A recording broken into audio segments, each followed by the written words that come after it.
Okay, Is it on? it's on, I believe. All right. Um, Hi. well, hello everyone. Uh, Thank you for watching this. Hopefully, if you're watching this, you watched our other episodes before this one, where we talked to some other people from the Horsemen podcast. And the episode right before this, episode 3, we talked to a guy named Ken, and that one went south. It got So far. yeah, it got a little weird. He said a lot of weird things that we talked about it later, and we decided that none of what he said is true. And Guy's kind of crazy. yeah, he's just a crazy guy.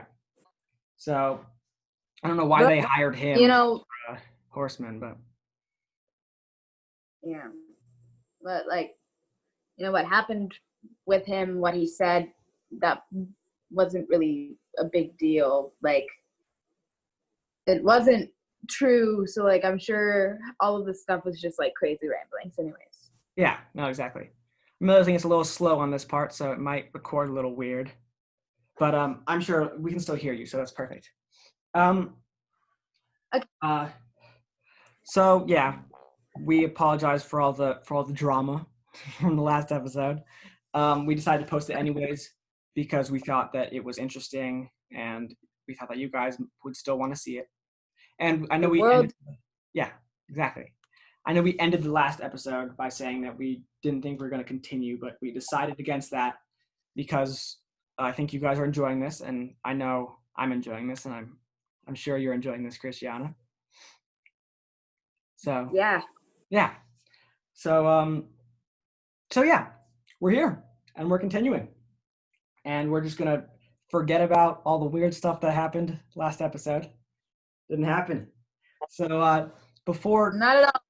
Before we jump into Horsemen Huddle section of the episode, is there anything you'd like to say?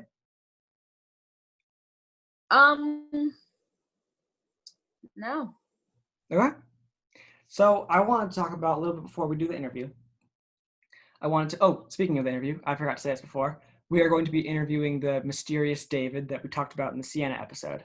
We were able to get his email, and we reached out, and he said that he would love to do this, and he saw some of the other, some of our other videos somehow, and he's excited to do this, so we have that scheduled for today.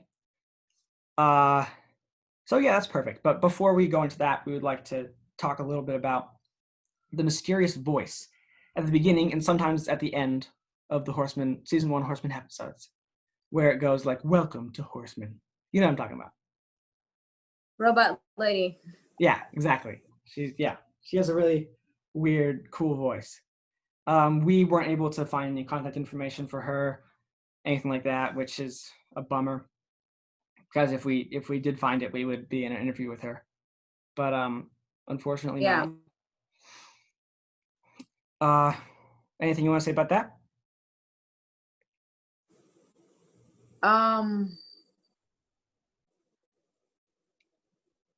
No.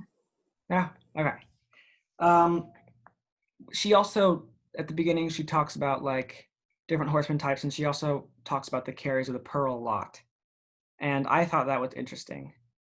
The carriers of the pearl aren't real. Like, I've looked at them, and it just they've never been shown anywhere in the Bible or anywhere else. It was just made up into this story. Like, it was obviously the author's idea.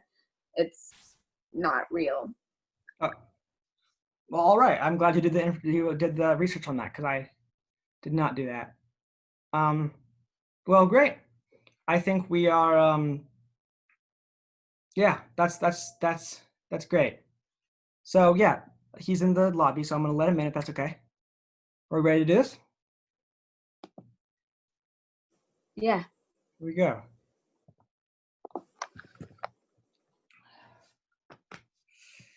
Here he is. Ooh. Oh my!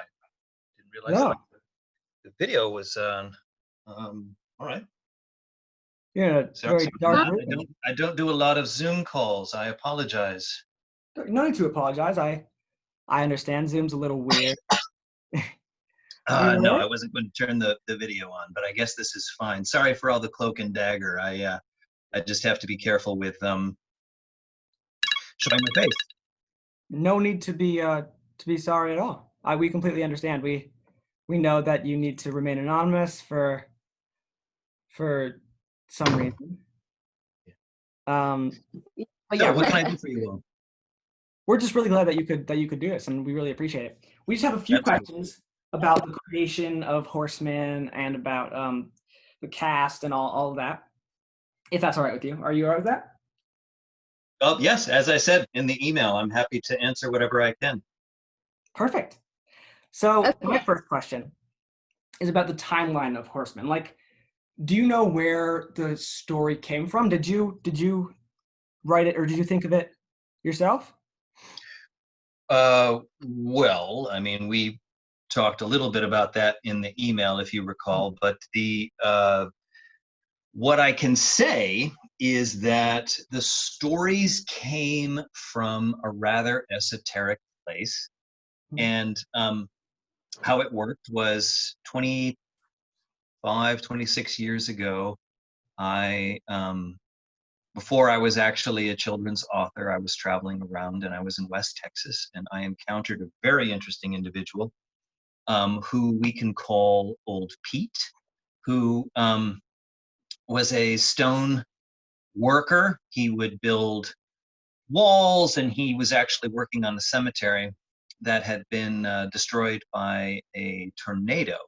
And he was rebuilding that cemetery, and I was just very interested in his work. And it turns out that he was actually an intuitive. He was, I guess, a psychic, a sensitive. He channeled information. Have you heard the word channeling before? Does that? We have, yes. Okay, excellent. We're a little familiar with it. All right. So he channeled, and he had access to this information and shared it with me, trusted me with that. And I was fascinated, but I couldn't help him at the time. And then years later, not too long ago, actually, a few years ago, I had heard that um, unfortunately, old Pete had passed. And he was an old man at the time, and so he was no longer with us.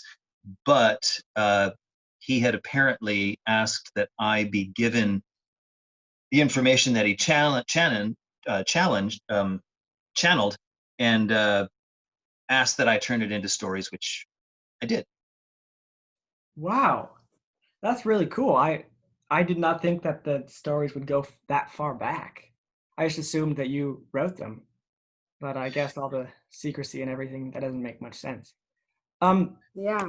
Real quick, I could not help but notice that the name Old Pete is also under the actor for Nolan Blackhorse. So That's right. Yeah, that was a little bit of an homage, I guess, that the director put together. He did not know Old Pete, but he knew where the stories came from. understood. But why? Sorry, if you can't just understand, um, why not say the name of the actor under that? Is it just another weird case of secrecy there? Sorry, not weird. There's nothing weird about it. Yeah, I mean, we're very conscious of what information is okay to make public and what information is just impolite. And that is one of the instances that particular voice actor asked to remain anonymous, and we honored that. Okay. You don't have to. You don't have to say yes or no to this. I was thinking about this earlier because I re-listened to a few of the episodes because it's just a lot of fun. But I was thinking to myself, I recognize that voice a little bit, and I was wondering if maybe that voice was the voice of the actor Matthew McConaughey. I know that sounds really way out there, but it seems similar, so I thought that I might as well ask. Mm. Yes, it does seem similar, doesn't it? It does. Yes. Okay, sorry. Now you probably can't. Probably can't say anything. Never mind. No, that is not a yes, and I can't say anything, as I said. Understood.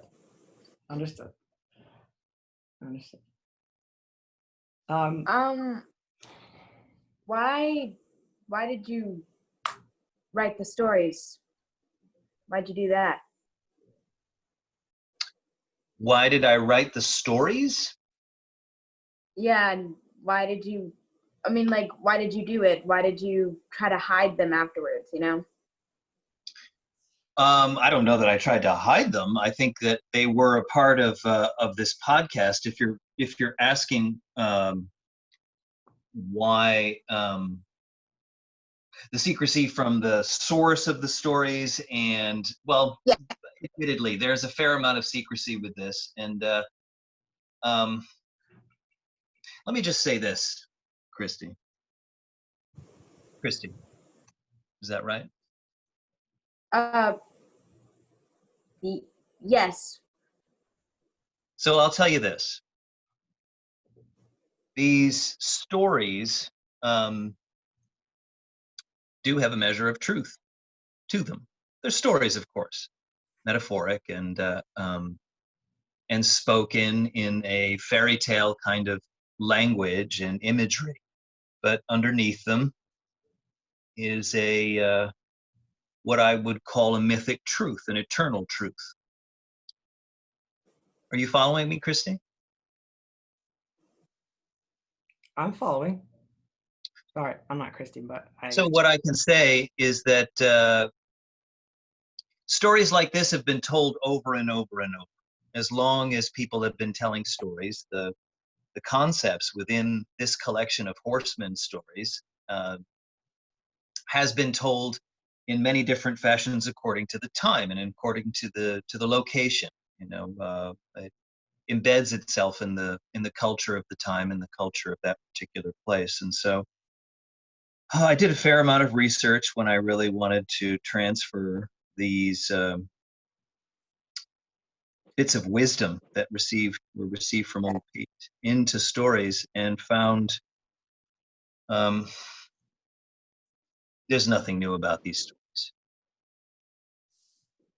However, they did have a goal. We did have a goal. We had an intention for bringing them forward this time. We were looking for a particular kind of listener, a particular kind of audience that understood this narrative in a very deep and a very personal way, if you understand what I'm saying. And by certain audience, you mean carriers of the pearl? Sorry, I notice you apologize a lot, Elijah. yeah, sorry. I mean, Uh, yes, I do. Did we, never mind. Let me just say that we tried with the first season and we failed. We weren't able to find any of these individuals. Some came forward, but clearly they didn't understand the truths that were behind the narratives. But what we have found is that very recently, some content has come to our attention, and in working, I know that you're aware of that. We've been working on a second season, and actually there've been a few people that have caught our attention, and we think really understand these stories, and it's very exciting. It's very exciting for us to continue on. And so I am very glad to have met the two of you, and I'm really glad that you enjoy these stories so much, and perhaps our paths will cross again.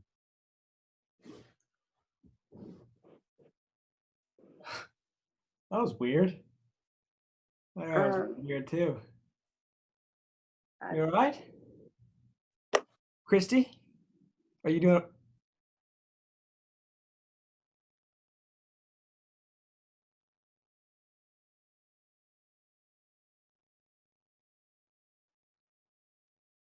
Shoot.